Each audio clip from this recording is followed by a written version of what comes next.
इसकी सीईसी की बैठक खत्म हुई है। बड़ी खबर आपको बता रहे हैं, मध्य प्रदेश को लेकर मंथन हुआ है। 2 घंटे से ज्यादा चली बैठक, कांग्रेस मुख्यालय में चल रही बैठक खत्म हुई है। सोनिया गांधी कांग्रेस मुख्यालय से रवाना हुई हैं। सलमान खुर्शीद, पी पुनिया भी रवाना हुए हैं। बड़ी खबर आपको दिल्ली से बता रहे हैं, जहां पर कांग्रेस सीईसी की बैठक खत्म हुई। मध्य प्रदेश को लेकर कांग्रेस का मंथन हुआ है। इस बैठक में 2 घंटे से ज्यादा ये बैठक चली है। कांग्रेस मुख्यालय में ये बैठक चल रही थी जो खत्म हुई है। सोनिया गांधी कांग्रेस मुख्यालय से अब रवाना हो चुकी हैं। सलमान खुर्शीद और पी पुनिया भी रवाना हुए हैं कांग्रेस मुख्यालय से।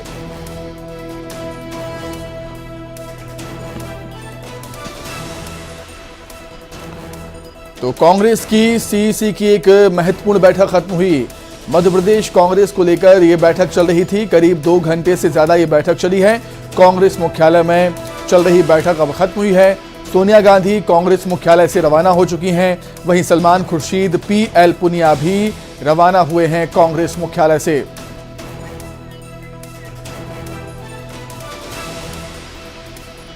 अधिक जानकारी के लिए हम सीधे रुख करेंगे। दिल्ली संवाददाता अशरफ काजमी हमारे साथ जुड़े हुए हैं। अशरफ, 2 घंटे से ज्यादा समय तक ये बैठक चली। एमपी को लेकर ये बैठक कांग्रेस की हो रही थी। कुछ महत्वपूर्ण बात निकलकर सामने आई क्या इस बैठक में, अशरफ? देखिए, यही थोड़ा सा इसके लिए इंतजार किया जा रहा है। यही एक बड़ा सवाल है कि इतने लंबे मंथन के बाद क्या निकला। अभी अभी कांग्रेस अध्यक्ष, कांग्रेस की पूर्व अध्यक्ष सोनिया गांधी यहां से रवाना हो चुकी हैं। सीईसी की बैठक खत्म हो चुकी। हालांकि जो कांग्रेस अध्यक्ष हैं मल्लिकार्जुन खड़गे वो मौजूद हैं और कमलनाथ मौजूद हैं। मध्य प्रदेश के प्रभारी रणदीप सिंह सुरजेवाला वो भी अंदर मौजूद हैं। तो अभी जो मंथन का दौर है वो खत्म नहीं हुआ ऐसा लग रहा है, क्योंकि वो लोग अंदर बैठे तो सीईसी की बैठक के बाद आपस में ये लोग बैठकर फिर चर्चा कर रहे होंगे कि क्या किया जाए। क्योंकि अभी जो पेच फंसा हुआ था, जो हमारे सूत्र बता रहे थे, करीब 30 से 40 सीटों पर मामला फंसा हुआ है। उसी को हल करने के लिए आज दिन में ये दूसरी सीईसी यहां पर आयोजित की गई। उसमें सोनिया गांधी खुद मौजूद रही, जबकि सुबह की सीईसी में तो राहुल गांधी भी यहां शामिल थे। तो हल कुछ नहीं निकला और इस वजह से शाम को फिर सीईसी की तो अब उम्मीद की जा रही है कि अब कुछ ना कुछ हल निकल के आएगा और कमलनाथ और रणदीप सिंह सुरजेवाला कुछ बताएंगे कि इतने लंबे मंथन के बाद हुआ क्या है, क्या फैसला किया गया है। तो उसके लिए थोड़ा इंतजार करना पड़ेगा। लेकिन सूत्र बता रहे हैं कि आज की ये सीईसी जो है वो अंतिम सीईसी थी। इसके बाद मध्य प्रदेश को लेके कोई सीईसी नहीं होगी। सिर्फ सूची जारी कर दी जाएगी और ये जो बैठकों का दौर है ये भी खत्म हो जाएगा। जी बिल्कुल, फिलहाल अपडेट यही है कि ये अंतिम सीईसी की बैठक है। इसके बाद कोई सीईसी की बैठक नहीं होगी। सिर्फ एमपी कांग्रेस अपनी लिस्ट जारी करेगी। बहुत शुक्रिया आपका अशरफ, जुड़ने के लिए, तमाम बातचीत के लिए बहुत धन्यवाद। आगे बढ़ते हैं, बात करेंगे सपा की।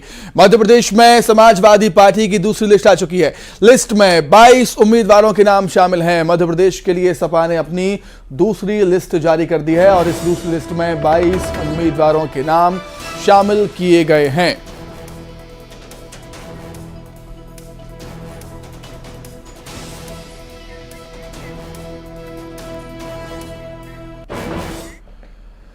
इजराइल में जबरदस्त जंग छिड़ी हुई है, लेकिन इसका असर अमेरिका तक दिखने लगा है।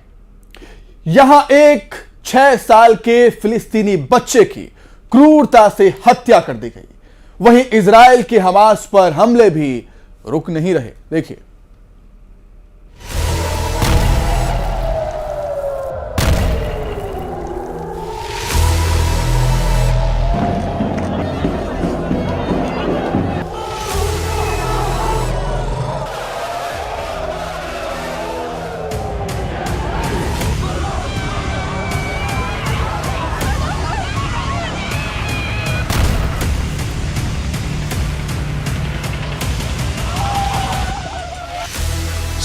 अक्टूबर को हमास ने जो किया उसका असर अमेरिका के अंदर भी नजर आ रहा है।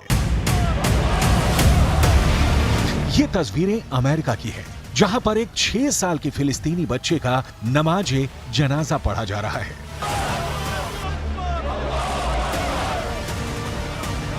ये 6 साल का बच्चा एक अमेरिकी नागरिक के यहाँ किराए पर अपनी मां के साथ रह रहा था, लेकिन इस बच्चे को उसी के 71 साल के बुजुर्ग ने चाकू से 26 वार करके मार डाला।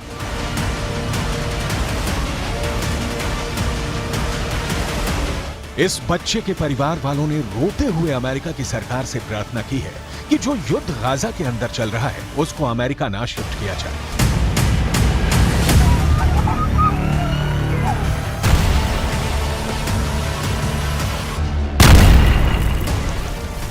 I just want to tell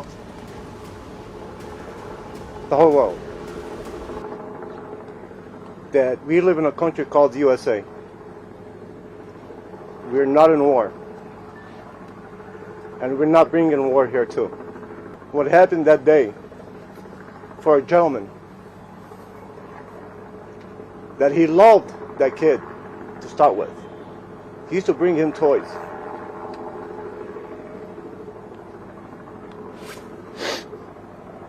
Now I want to ask anybody here, a 71-year-old man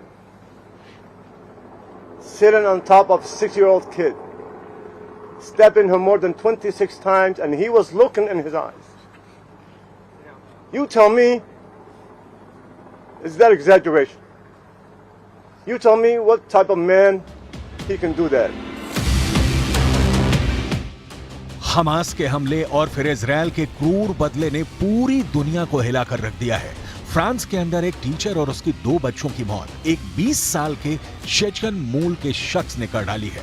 और चीन के अंदर भी इजरायल के एक डिप्लोमेट पर हमला हुआ है। इजिप्ट में भी 2 यहूदियों की आतंकी हमले में हत्या हुई है। हमास के नफरती तूफान ने पूरी दुनिया को धर्म युद्ध में झोंक दिया है और सबसे बुरा हाल गाजा का हो गया है।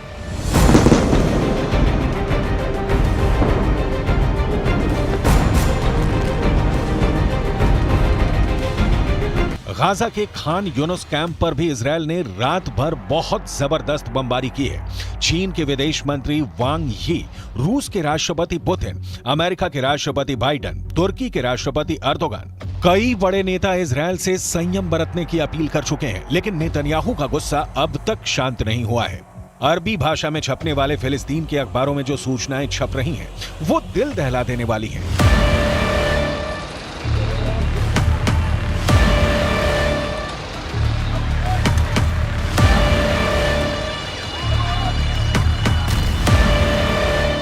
फिलिस्तीन न्यूज नाम की एक न्यूज वेबसाइट ने दावा किया है कि अब तक गाजा पट्टी के अंदर 7,000 इमारतें टूट चुकी हैं और 10,000 से ज्यादा फ्लैट्स बर्बाद हो चुके हैं। गाजा के लोगों का हाल क्या है, आगे आप उनके बयान भी देखेंगे, लेकिन सबसे पहले बात होगी उस भूख की जिससे गाजा के लोग परेशान हैं। गाजा भूखा है, गाजा प्यासा है और यहां पर सारे इंतजाम फेल होते जा रहे हैं। फिलिस्तीन न्यूज के मुताबिक इस वक्त गाजा के अंदर एक व्यक्ति को खाने के लिए 24 घंटे में सिर्फ आधी रोटी मिल रही है। इसके अलावा साथ में मांस का एक डिब्बा दिया जा रहा है। एक मांस का डिब्बा 10 लोगों के लिए है। बिजली खत्म होने की वजह से अब लोग कार की बैटरी और सोलर पैनल से ही अपना फोन चार्ज कर पा रहे हैं। गाजा में जनहानि ना हो, इसके लिए इजरायल ने इस योजना पर काम करना शुरू किया कि उत्तर गाजा के लोगों को दक्षिण गाजा जाना चाहिए। 10 लाख लोग उत्तर गाजा को खाली कर चुके हैं। ऐसे में अब किसी भी वक्त इजरायल की आर्मी विनाश लीला शुरू कर सकती है।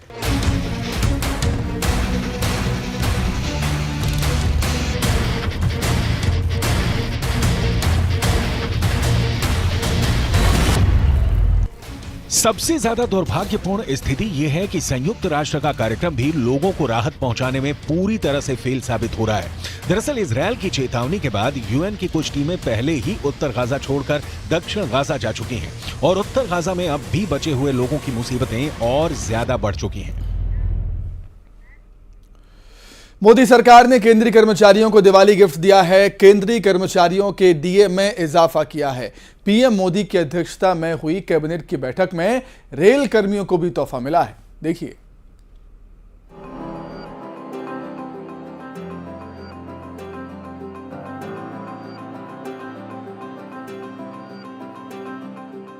केंद्रीय कर्मचारियों की इस बार दिवाली से पहले दिवाली हो गई। मोदी सरकार ने उन्हें दिया है तोहफा। पीएम मोदी की अध्यक्षता में हुए केंद्रीय कैबिनेट की बैठक में कर्मचारियों के डीए में इजाफे को मंजूरी दी गई है। इस फैसले से 1 करोड़ से ज्यादा केंद्रीय कर्मचारियों और पेंशनर्स को फायदा होगा। एक नजर आंकड़ों पर। केंद्रीय कैबिनेट की बैठक में फैसला। पीएम मोदी की अध्यक्षता में कैबिनेट की बैठक। केंद्रीय कर्मचारियों के डीए में 4% का इजाफा। 42% से बढ़कर 46% हुआ डीए। 48.67 लाख कर्मचारियों को होगा फायदा। 67.95 लाख पेंशनर्स को भी फायदा। 1 जुलाई 2023 से मिलेगा नए डीए का लाभ। खजाने पर 12,857 करोड़ रुपए का आएगा बोझ। मोदी सरकार ने रेल कर्मियों को भी दिवाली गिफ्ट दिया है। कैबिनेट ने रेल कर्मचारियों को परफॉर्मेंस लिंक्ड बोनस की मंजूरी दी है। गैर राजपत्रित रेल कर्मचारियों और अन्य ग्रुप सी कर्मचारियों को इसका फायदा मिलेगा। रेलवे कर्मचारियों को भी तोहफा। 78 दिन का मिलेगा परफॉर्मेंस लिंक्ड बोनस। 10 लाख से ज्यादा कर्मचारियों को फायदा। 1,969 करोड़ रुपए होंगे खर्च। कैबिनेट का यह फैसला केंद्रीय कर्मचारियों के लिए खुशियां लेकर आया है। डीए में इजाफा दिवाली गिफ्ट की तरह है। यूं कहें दिवाली से पहले उनकी दिवाली हो गई है। रेल कर्मियों के लिए भी बोनस बड़ा तोहफा है। Bureau report, news 18। वहीं रीवा में आज जोरदार हंगामा हुआ। चाकूबाजी की घटना से आक्रोशित मजदूरों ने बवाल कर दिया। मौके पर पुलिस पहुंची, लाठीचार्ज की नौबत आई, आगजनी, पत्थरबाजी भी हुई। कई पुलिसकर्मियों को चोटें आई हैं। रीवा में कैसे छिड़ा रण, इस रिपोर्ट में देखें आप।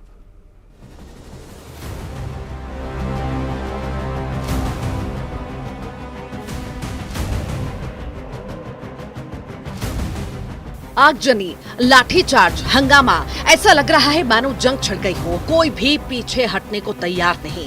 पुलिस लाठियां बरसा रही है और लाठियों की मार से खुद भी घायल हो रही है। ये तस्वीरें रीवा की है। एक मजदूर और सिक्योरिटी गार्ड के बीच विवाद में आज शहर रण क्षेत्र में तब्दील हो गया।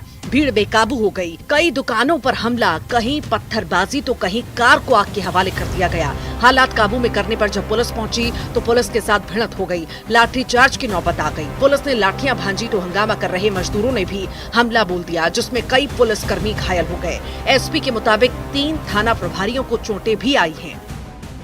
ये ढेका तिरहा एरिया है। यहाँ पे ट्रेडिशनली मज़दूर लोग इकट्ठा होते हैं, जिनको आवश्यकता होती है वो लेके जाते हैं यहाँ से मज़दूरों को।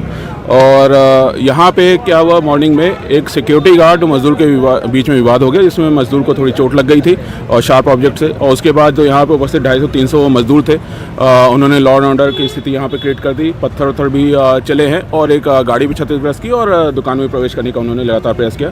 बल तत्काल भेजा गया, समझाने के प्रयास किया गया, लेकिन उन्होंने पुलिस के साथ भी झूमा झटकी की है और हमारे कुछ पुलिसकर्मियों को, थाना प्रभारी को भी चोटें आई हैं। कुछ लोगों ने अनावश्यक जो है जाम वाम लगाया था। मजदूर वहाँ पे थे और भीड़ भाड़ लगा था, तो उन लोगों को समझाया बुझाया जा रहा, लेकिन उसी बीच जो है कुछ लोगों ने पत्थर चलाना शुरू कर दिया। ये घटना ठेका तिराहा की है। यहाँ मजदूर जमा होते हैं। इन्हीं में से राजकुमार नाम के मजदूर की यहाँ मौजूद अस्पताल के सिक्योरिटी गार्ड से बहस हो गई। बताया जा रहा है कि गार्ड ने मजदूर पर चाकू से हमला किया। आरोपी पर कार्रवाई की मांग करते हुए आक्रोशित मजदूरों ने जाम लगा दिया। इस दौरान पुलिस मौके पर पहुंची तो मजदूर पुलिस से भिड़ गए और जोरदार हंगामा हुआ। तो एक गार्ड है तो परेशान करता है कि साइड हो जाइए, तो मैंने आज बोला कि साइड है, तो पहले से मेरे से गर्म होता था। तो इसके बाद धक्का दे दिया, तो मैं भी धक्का दिया उसको। इसके बाद वो गाली देने लगा, मैं भी गाली दिया। वो मेरे को एक राहपन मार दिया, तो मैं भी एक राहपन मार दिया। इसके पता नहीं क्या मार दिया, सर पे खून गिरने लगा, मैंने बेहोश हो गया। इस घटना पर मजदूरों का अपना पक्ष है। इनका कहना है कि वो यहाँ मजदूरी के लिए जमा होते हैं, लेकिन यहाँ इन्हें परेशान किया जाता है। मजदूर को चाकू मारा गया और पुलिस ने भी उन्हीं पर लाठीचार्ज किया। दलित सवार रोड डेली काम करने आते सर जी, लेकिन डेली लाठीचार्ज होता है। यहाँ छुरा ही मार दिया गया। पूरा पुलिस प्रशासन पोस्ट पे पखरा, जिला रीवा, मध्य प्रदेश के रहने वाले निवासी सब दलित समाज काम कर रहे हैं। हंगामे के बाद पुलिस अब कार्रवाई की बात कर रही है। पुलिस का कहना है कि जो भी हंगामे में शामिल है उनके खिलाफ कार्रवाई की जाएगी। जो भी इन्वॉल्व हैं पूरी लॉ एंड ऑर्डर क्रिएट करने में और खासकर पुलिस पे भी हमला करने में और दुकानदारों पे उनके हमला करने में जिन्होंने भी प्रोवोक किया होगा या जिन्होंने भी इसमें पूरा सहयोग दिया है तो उनके खिलाफ कार्रवाई की जाएगी इसमें। पुलिस के मुताबिक हालात अब काबू में हैं, लेकिन इस घटना से लॉ एंड ऑर्डर पर सवाल उठ रहे हैं। प्रदेश में चुनाव आचार संहिता है, इस दौरान कानून व्यवस्था की धज्जियां कैसे उड़ी? शिवेंद्र बघेल, न्यूज़ 18। धरसीवां से कांग्रेस ने छाया वर्मा को अपना उम्मीदवार बनाया है। मौजूदा विधायक अनीता शर्मा की जगह उन्हें चुनावी मैदान में उतारा गया है। उनसे बातचीत की हमारे संवाददाता ने। सबसे पहले तो आपको टिकट मिली है, थैंक यू। लेकिन ऐसा कम होता है कि आप दोनों मतलब जिसकी टिकट कटी है वो और जिसको टिकट मिली है वो साथ में जो है दिल्ली से लौटे। देखिए, अनीता शर्मा मेरी बहुत अच्छी फ्रेंड, मेरी छोटी बहन जैसे हैं और हम हमेशा साथ में रहें, चाहे सुख में रहें चाहे दुख में रहें। उनके पति योगेंद्र शर्मा जी जिला पंचायत सदस्य थे, मैं जिला पंचायत अध्यक्ष थी। हम लोग का एकदम घरोबा जैसा रिश्ता है, कहीं कोई मनमुटाव नहीं है, ना कहीं ऐसा कुछ नहीं है। जहाँ तक टिकट की बात है, मेरी पूरी तैयारी बलौदाबाजार विधानसभा से थी। राज्यसभा खत्म होने के बाद मैं वहीं से तैयारी कर रही थी, लेकिन पार्टी का निर्णय सर्वोपरि है। पार्टी ने मुझे यहाँ अधिकृत किया तो मैं यहाँ से चुनाव लड़ूंगी। क्या समीकरण ध्यान में रखा गया मैम? ओबीसी फैक्टर या फिर एक तो ओबीसी फैक्टर भी कह सकते हैं, क्योंकि रायपुर अगर राजधानी की देखें 4 सीट में 3 सीट लगातार ब्राह्मण को मिला था, तो चौथा सीट भी देते तो कहीं न कहीं गलत संदेश जाता। मुझे ऐसा लगता है कि ओबीसी को वहां नहीं करके इधर किए हैं, ऐसा मेरा मानना है। बाकी पार्टी जो निर्णय की है उसमें मुझे कुछ नहीं कहना है। अनुज शर्मा जो है वो वहाँ से हैं, छत्तीसगढ़ी फिल्मों के स्टार भी हैं। आपको लगता है कितना आप मुकाबले में ठहरेंगे? देखिए, अनुज शर्मा फेमस हीरो हैं और वो स्टार हैं। उनको राजनीति से दूर दूर तक कोई लेना देना नहीं है। राजनीति उनके बस की बात नहीं है। वो एक मंची कलाकार हैं और कलाकार ही रहेंगे, राजनीति से कोई सरोकार नहीं है। तो आपको लगता है कि आप जीतेंगे? निश्चित रूप से मैं प्रचंड बहुमत से जीतूंगी। वहाँ की जनता मेरी पूर्व परिचित है, वहाँ की जनता बहुत सीधी साधी है, मेरे साथ रहेंगे। मुझे पूरा विश्वास है अनीता शर्मा जी का भी मुझे पूरा साथ और सहयोग मिलेगा। तो ये है अच्छा, महिलाओं को ज्यादा टिकट देने की कोशिश की पार्टी, इसको किस तरह से देखते हैं? निश्चित रूप से भारतीय जनता पार्टी तो केवल बात करती है महिलाओं को आगे बढ़ाने का, लेकिन आप अगर पलट के देखेंगे तो पहले भी छत्तीसगढ़ में महिलाओं को बहुत अधिक टिकट मिला था और जीत के भी आई थी। तो कहीं न कहीं ये भी एक फैक्टर है कि महिलाओं को समायोजित करना है, आधी आबादी है महिलाओं की। तो ये है छाया वर्मा जो अनीता योगेंद्र शर्मा के साथ ही वापस लौटी है। और अनीता योगेंद्र शर्मा धरसीवां से विधायक थी, लेकिन उनकी टिकट करके उनके बदले छाया वर्मा को टिकट दी गई है। और छाया वर्मा का कहना है कि वो जो है अनीता योगेंद्र शर्मा उन्हें उनके साथ है, वो उनकी छोटी बहन जैसी है। दूसरी बात अगर बात करें तो अनुज शर्मा को वहां से टिकट दी गई है, धरसीवां से बीजेपी ने टिकट दी है, जो छत्तीसगढ़ी फिल्मों के स्टार है। तो देखना ये होगा कि नतीजे क्या होंगे। छाया वर्मा का दावा है कि वो तो जीतेंगी। कैमरा पर्सन राजेंद्र के साथ ममता लांजेवा, न्यूज़ 18 छत्तीसगढ़, रायपुर। तो इसी के साथ ही फिलहाल इस बुलेटिन में इतना ही। खबरें लगातार जारी है। नमस्कार।